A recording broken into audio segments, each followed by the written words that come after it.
오늘 본문 말씀에서는 하나님을 경외하지 않는 죄에 대해서 말씀하십니다.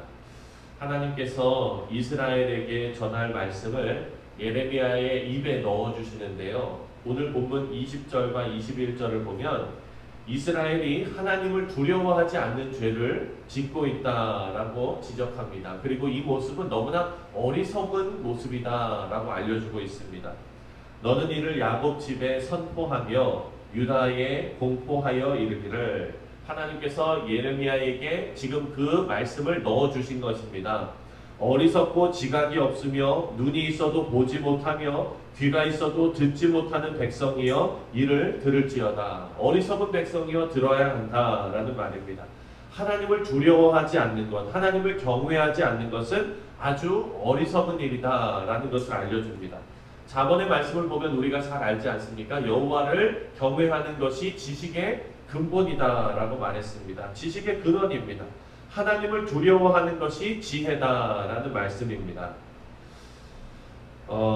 이스라엘이 우상 숭배하는 이유를 우리가 여기서 찾아볼 수 있습니다. 꺼리낌 없이 이렇게 우상 숭배를 할 수 있는 것은 바로 이들이 하나님을 두려워하지 않기 때문입니다. 22절을 우리 다 같이 한번 또 읽겠습니다. 22절 시작. 여호와의 말씀이니라. 너희가 나를 두려워하지 아니하느냐? 내 앞에서 떨지 아니하겠느냐?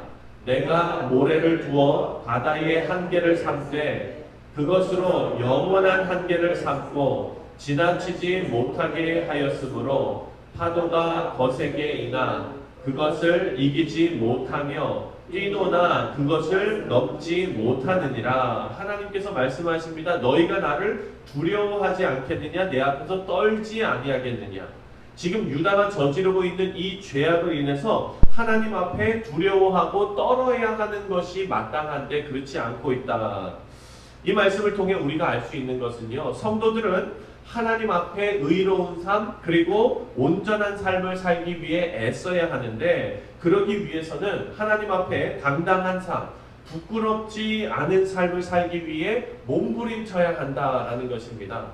하지만 그렇지만 우리는 그 일을 하지 못합니다. 죄를 범하고 말지요. 그만큼 우리는 연약한 존재입니다. 그런데 그 연약한 존재라는 것이 인지가 될 때 우리는 하나님 앞에 이것을 숨기려 하거나 혹은 가식적으로 괜찮은 척 하거나 이럴 것이 아니라 오히려 하나님 앞에 두려움과 떨림으로 정직하게 용서를 구하며 빨리 나가야 한다는 것입니다. 왜냐하면 오늘 본문에서 알려주는 것처럼 죄를 깨닫고 하나님 앞에 두려워 떠는 자가 진정 하나님 앞에 든든히 서는 자이기 때문입니다. 이렇게 우리 모두가 하나님을 경외하는 자로서 진정으로 하나님의 구원과 은혜를 체험하고 나아가서 내 죄를 이기고 담대한 삶을 살아내시기를 주님의 이름으로 축원드립니다.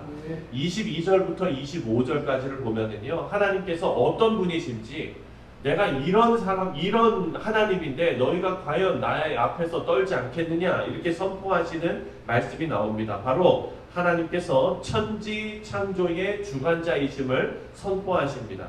24절 말씀입니다. 24절 시작.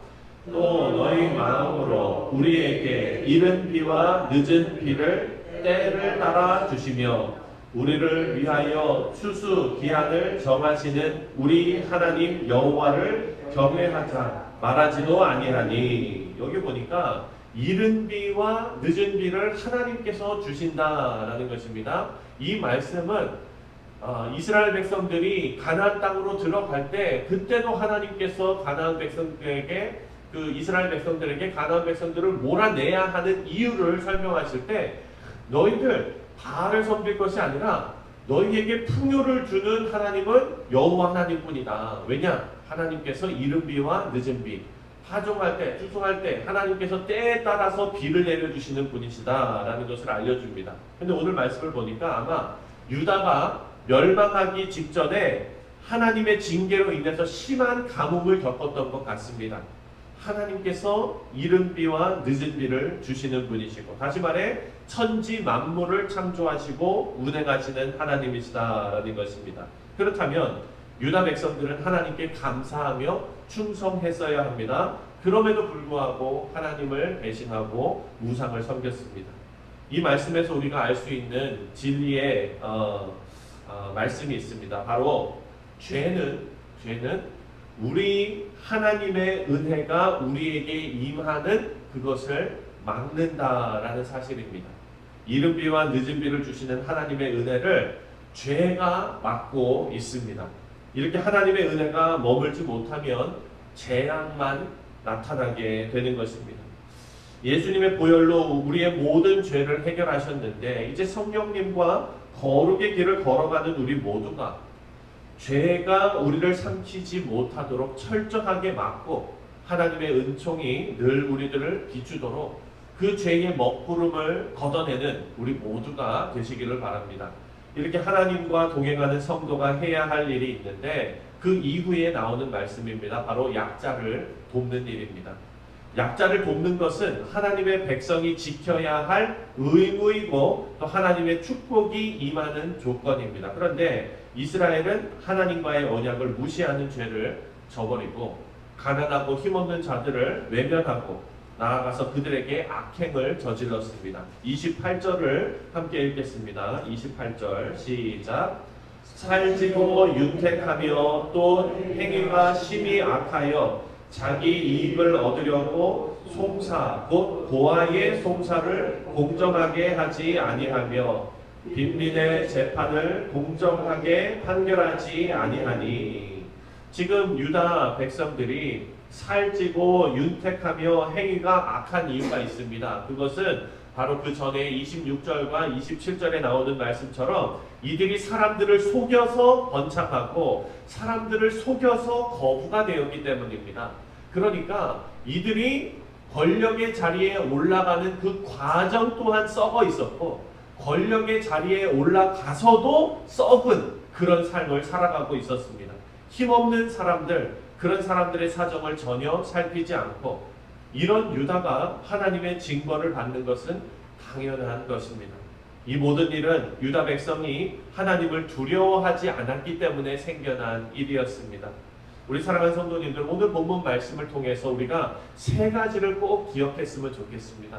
첫 번째가 우리 하나님의 말씀을 날마다 묵상하면서 말씀으로 우리를 돌아보고 회개하는 일입니다. 왜냐? 그것이 바로 지혜로운 일이고 그것이 바로 하나님을 두려워하는 일이기 때문입니다. 하나님을 두려워하지 않으면 말씀도 읽을 필요가 없습니다. 왜냐? 하나님을 경외하기 때문에 하나님의 말씀의 그 능력을 우리가 알기 때문에 하나님께서 어떤 분이신지를 인정하기 때문에 우리가 그 말씀 앞에 엎드리는 것이기 때문입니다. 첫 번째로는 하나님의 말씀을 날마다 묵상하며 말씀으로 우리를 돌아보는 것입니다. 두 번째는 하나님께서 천지 창조하시고 운행하시는 분이시라는 것을 꼭 기억해야 합니다.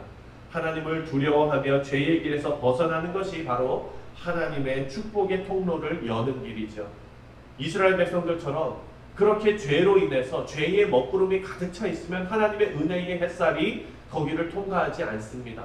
마찬가지로 우리도 죄의 길에서 벗어나서 하나님의 축복의 통로를 활짝 여는 우리 모두가 되었으면 좋겠습니다. 마지막으로 세 번째는 하나님께서는 우리가 사랑과 정의의 삶을 실천하며 살기를 원하십니다. 이웃을 돌보는 것은 옵션이 아니라 우리의 의무라는 것입니다. 하나님을 경외하는 것을 잊어버리면 우리에게는 아무런 희망이 없습니다.